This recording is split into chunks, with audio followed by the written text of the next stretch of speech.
श्री दुर्गाय नमः। श्री दुर्गा सप्तशती के 9वें अध्याय में हम सुनेंगे निशुंभ वध।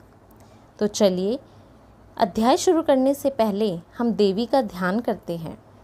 मैं अर्धनारीश्वर के श्री विग्रह की निरंतर शरण लेती हूँ। उसका वर्ण बंदूक पुष्प और सुवर्ण के समान रक्त पित्त मिश्रित है। वह अपनी भुजाओं में सुंदर अक्षमाला, पाश, अंकुश और वरद मुद्रा धारण करता है। अर्धचंद्र उसका आभूषण है तथा वह 3 नेत्रों से सुशोभित है। राजा ने कहा, भगवन, आपने रक्त बीज के वध से संबंध रखने वाला देवी चरित्र का यह अद्भुत महात्म्य मुझे बतलाया। अब रक्त बीज के मारे जाने पर अत्यंत क्रोध में भरे हुए शुंभ और निशुंभ ने जो कर्म किया उसे मैं सुनना चाहता हूँ। तब ऋषि कहते हैं, राजन, युद्ध में रक्त बीज तथा अन्य दैत्यों के मारे जाने पर शुभ और निशुभ के क्रोध की सीमा न रही। अपनी विशाल सेना इस प्रकार मारी जाती देख निशुंभ अमर्ष में भरकर देवी की ओर दौड़ा। उसके साथ असुरों की प्रधान सेना थी। उसके आगे, पीछे तथा पार्श्व भाग में बड़े बड़े असुर थे जो क्रोध से होठ चबाते हुए देवी को मार डालने के लिए आए। महापराक्रमी शुभ भी अपनी सेना के साथ मात्र गणों से युद्ध करके क्रोधवश चंडिका को मारने के लिए आ पहुंचा। तब देवी के साथ शुंभ और निशुंभ का घोर संग्राम छिड़ गया। वे दोनों दैत्य मेघों की भांति बाणों की भयंकर वृष्टि कर रहे थे। उन दोनों के चलाए हुए बाणों को चंडिका ने अपने बाणों के समूह से तुरंत काट डाला और शस्त्र समूहों की वर्षा करके उन दोनों दैत्यपतियों के अंगों में चोट पहुंचाई। निशुंभ ने तीखी तलवार और चमकती हुई ढाल लेकर देवी के श्रेष्ठ वाहन सिंह के मस्तक पर प्रहार किया। अपने वाहन को चोट पहुंचने पर देवी ने श्रुप नामक बाण से निशुंभ की श्रेष्ठ तलवार तुरंत ही काट डाली और उसकी ढाल को भी, जिसमें 8 चांद जड़े थे, खंड खंड कर दिया। ढाल और तलवार के काटे जाने पर उस असुर ने शक्ति चलाई, किंतु सामने आने पर देवी ने चक्र से उसके भी 2 टुकड़े कर दिए। अब तो निशुंभ क्रोध से जल उठा और उस दानव ने देवी को मारने के लिए शूल उठाया, किंतु देवी ने समीप आने पर उनसे भी मुक्के से मारकर चूर कर दिया। तब उसने गदा घुमाकर चंडी के ऊपर चलाई, परंतु वह भी देवी के त्रिशूल से कटकर भस्म हो गई। तदंतर दैत्यराज निशुंभ को फरसा हाथ में लेकर आते देख देवी ने बाण समूह से घायल धरती पर सुला दिया। उस भयंकर पराक्रमी भाई निशुंभ के धराशायी हो जाने पर शुंभ को बड़ा क्रोध हुआ और अंबिका का वध करने के लिए वह आगे बढ़ा।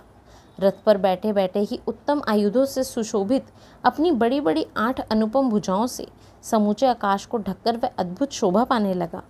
उसे आते देख देवी ने शंख बजाया और धनुष की प्रत्यंचा भी अत्यंत दुस्सह शब्द किया।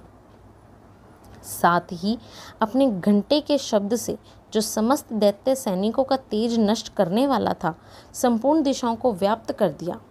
तदंतर सिंह ने भी अपनी दहाड़ से, जिसे सुनकर बड़े बड़े गजराजों का महान मद दूर हो जाता था, आकाश, पृथ्वी और 10 दिशाओं को गुंजा दिया। फिर काली ने आकाश में उछलकर अपने दोनों हाथों से पृथ्वी पर आघात किया। उससे ऐसा भयंकर शब्द हुआ जिससे पहले सभी शांत हो गए।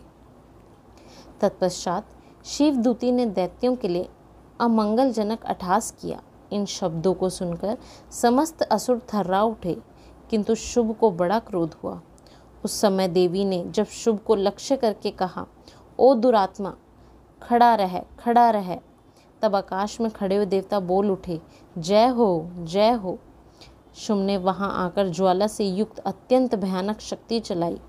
अग्नि में पर्वत के समान आती हुई उस शक्ति को देवी ने बड़े भारी लूक से दूर से हटा दिया। उस समय शुभ के सिंहनाद से तीनों लोक गूंज उठे।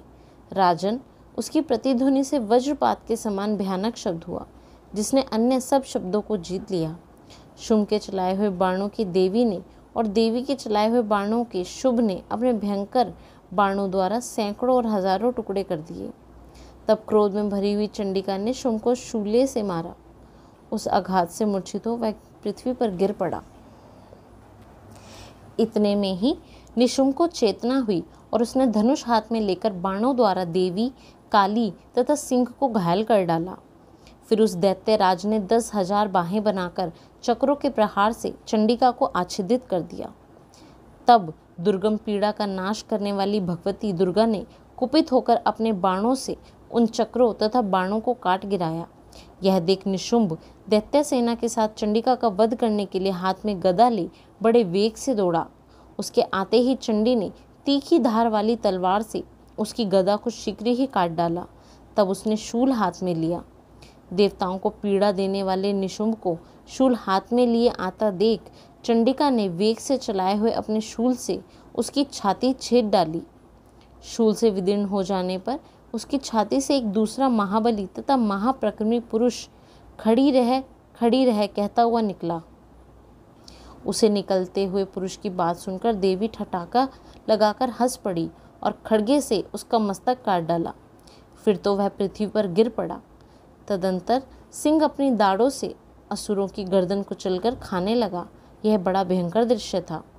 उधर काली तथा शिवदूती ने भी अन्याय दैत्यों का भक्षण आरंभ किया। कौमारी की शक्ति से विदीर्ण होकर कितने ही महादैत्य नष्ट हो गए। ब्राह्मणी के मंत्रपूत जल से निस्तेज होकर कितने ही भाग खड़े हुए। कितने ही दैत्य महेश्वरी के त्रिशूल से छिन्न भिन्न हो धराशायी हो गए। वाराई के थुतुन के अज्ञात से कितनों की पृथ्वी पर कचुम्बर निकल गया।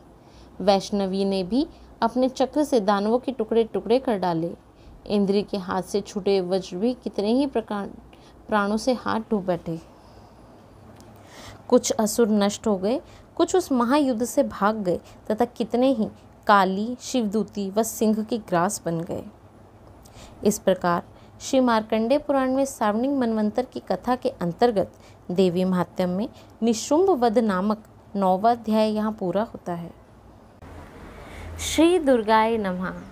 आगे के अध्याय सुनने के लिए हमारे चैनल को लाइक व सब्सक्राइब करें तथा बेल आइकन को प्रेस करना ना भूलें, जिससे हमारे आने वाली सभी वीडियोस की नोटिफिकेशन आपको मिलती रहेंगी।